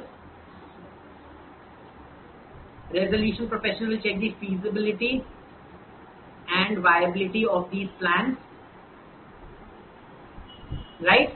feasibility and viability check करने के बाद वो उसको भेजेगा कमिटी ऑफ क्रेडिटर्स के पास। Committee of creditors will select the best prospective plan, उनमें से जो बेस्ट प्लान है वो सिलेक्ट करती है। देन बेस्ट प्रोस्पेक्टिव प्लान को बेस रेजोल्यूशन प्लान के साथ कंपेयर किया जाता है। Base resolution plan versus best prospective plan, and जो भी वो कमिटी ऑफ क्रेडिटर्स अप्रूव करती है, approve one plan and then that goes to the NCLT. ठीक है, this has to be done. Approve करके एनसीएलटी के पास 90 days के अंदर आपको पहुंच जाना है। NCLT then has 30 days to decide whether to approve or reject। अगर NCLT ने अप्रूव कर दिया, बात नहीं खत्म हो गई, आपका पीपीआईआरपी सक्सेसफुली कंप्लीट हो गया। बट अगर NCLT ने रिजेक्ट कर दिया तो आपका लिक्विडेशन ऑर्डर पास हो जाएगा। केवल इस केस में लिक्विडेशन ऑर्डर कंपल्सरली पास होता है, बाकी केसेस में डिपेंड्स अपॉन दी NCLT की उसे लिक्विडेशन ऑर्डर पास करना है कि नहीं। ठीक है, एक बार वीडियो को यहीं पॉज करके ये पूरा चार्ट प्रॉपर्ली बना लो गाइस, बिकॉज अगर आप ये चार्ट बना लोगे तो आपकी प्रोसेस अच्छे से याद रहेगा। ठीक है, यहां तक हम लोग ने बना लिया था, हम धीरे धीरे इसको ऊपर कर रहे हैं, आप इसको प्रॉपर्ली बना लो।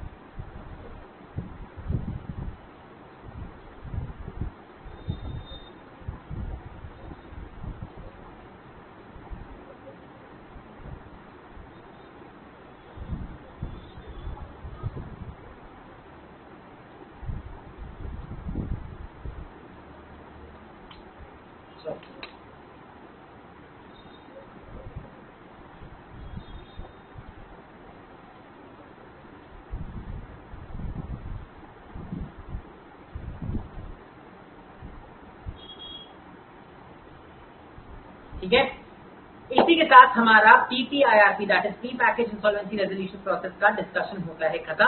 Guys again reminding you all, बहुत सिमिलर है टू सीआईआरपी बट बहुत छोटे छोटे डिफरेंसेस है। लिक्विडेशन ऑर्डर कब कंपल्सरली पास होगा, कब कंपल्सरली पास नहीं होगा। यहाँ पे सीओसी का ऑल्टरेशन आप कर सकते हो, सीआईआरपी में ऑल्टर नहीं किया जाता है सीओसी को एक बार बनने के बाद। So these are minute differences, बस उसके अलावा एवरीथिंग यू हैव स्टडी पहले से, ये बस एक रिविजन टाइप का था। ठीक है, बताओ कोई क्वेश्चन, कोई डाउट इन दिस चैप्टर? पीपीआईआरपी में कोई क्वेश्चन या कोई डाउट आपको गाइस? अगर आपको अभी नहीं आ रहा है, बाद में डाउट आ रहा है, you can always drop a WhatsApp message and we can discuss. But यहाँ पे आपका पीपीआईआरपी का चैप्टर जो कि अमेंडमेंट के थ्रू ऐड किया गया था वो होता है खत्म। अब हमारा अमेंडमेंट के थ्रू एक टॉपिक जो ऐड किया गया था उसका डिस्कशन बाकी है, that is all these case laws. तो अगला लेक्चर में we'll see all these case laws जो आपका चैप्टर के पीछे दिया गया है। एक there are quite a few case laws, तो वो केस लॉज हम लोग देखेंगे and will be done with our amendment. ठीक है, अमेंडमेंट के थ्रू जो एक्स्ट्रा एडिशंस किया गया। ठीक है, तो चलो आप सबसे मिलेंगे हम नेक्स्ट क्लास में जहां पे we'll discuss the case laws. तब तक के लिए हंसते रहिए, खुश रहिए। धन्यवाद।